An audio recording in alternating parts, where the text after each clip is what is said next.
Jérémie, chapitre 22. Ainsi parle l'Éternel. Descends dans la maison du roi de Juda, et là prononce cette parole. Tu diras, écoute, c'est la parole de l'Éternel, roi de Juda, qui es assis sur le trône de David, toi, tes serviteurs et ton peuple, qui entrez par ses portes. Ainsi parle l'Éternel. Pratiquez la justice et l'équité. Délivrez l'opprimé des mains de l'oppresseur. Ne maltraitez pas l'étranger, l'orphelin et la veuve. N'usez pas de violence, et ne répandez point de sang innocent dans ce lieu. Car si vous agissez selon cette parole, les rois assis sur le trône de David entreront par les portes de cette maison, montés sur des chars et sur des chevaux, eux, leurs serviteurs et leur peuple. Mais si vous n'écoutez pas ces paroles, je le jure par moi-même, dit l'Éternel, cette maison deviendra une ruine.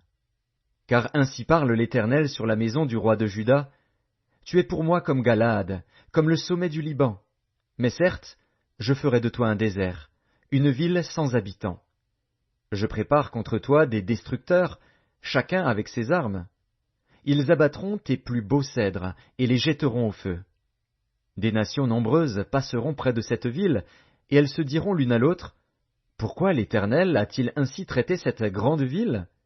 Et l'on répondra, « Parce qu'ils ont abandonné l'alliance de l'Éternel, leur Dieu, parce qu'ils se sont prosternés devant d'autres dieux et les ont servis. Ne pleurez point celui qui est mort, et ne vous lamentez pas sur lui. Pleurez, pleurez celui qui s'en va, car il ne reviendra plus, il ne reverra plus le pays de sa naissance. Car ainsi parle l'Éternel sur Shallum, fils de Josias, roi de Juda, qui régnait à la place de Josias, son père, et qui est sorti de ce lieu. Il n'y reviendra plus. Mais il mourra dans le lieu où on l'emmène captif, et il ne verra plus ce pays.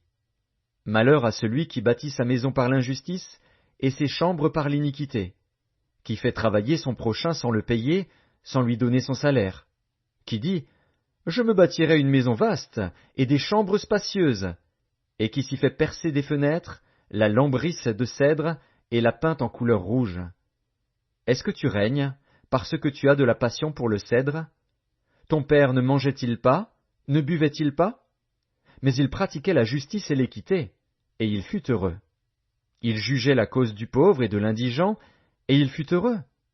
N'est-ce pas là me connaître, dit l'Éternel?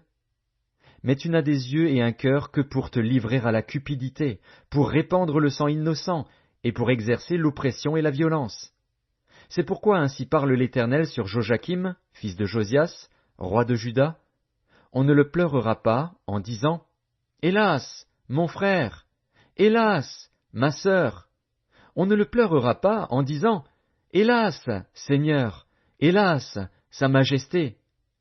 Il aura la sépulture d'un âne, il sera traîné et jeté hors des portes de Jérusalem. Monte sur le Liban, et crie, élève ta voix sur le Basan, crie du haut d'Abarim, car tous ceux qui t'aimaient sont brisés. Je t'ai parlé dans le temps de ta prospérité, tu disais, je n'écouterai pas. C'est ainsi que tu as agi dès ta jeunesse. Tu n'as pas écouté ma voix. Tous tes pasteurs seront la pâture du vent, et ceux qui t'aiment iront en captivité. C'est alors que tu seras dans la honte, dans la confusion, à cause de toute ta méchanceté. Toi qui habites sur le Liban, qui as ton nid dans les cèdres, combien tu gémiras quand les douleurs t'atteindront, douleurs semblables à celles d'une femme en travail. Je suis vivant, dit l'Éternel, quand Jéconia, fils de Joachim, roi de Juda, serait un anneau à ma main droite, je t'arracherai de là. Je te livrerai entre les mains de ceux qui en veulent à ta vie, entre les mains de ceux devant qui tu trembles, entre les mains de Nebuchadnezzar, roi de Babylone, entre les mains des Chaldéens. Je te jetterai, toi et ta mère qui t'a enfanté, dans un autre pays où vous n'êtes pas nés, et là vous mourrez. Mais dans le pays où ils auront le désir de retourner, ils ne retourneront pas. Est-il donc un vase méprisé, brisé, ce Jéconia? Est-il un objet auquel on n'attache aucun prix? Pourquoi sont-ils jetés, lui et sa postérité, lancés dans un pays qu'ils ne connaissent pas? Terre, terre, terre, écoute la parole de l'Éternel. Ainsi parle l'Éternel. Inscrivez cet homme comme privé d'enfant, comme un homme dont les jours ne seront pas prospères. car nul de ses descendants ne réussira à s'asseoir sur le trône de David et à régner sur Juda.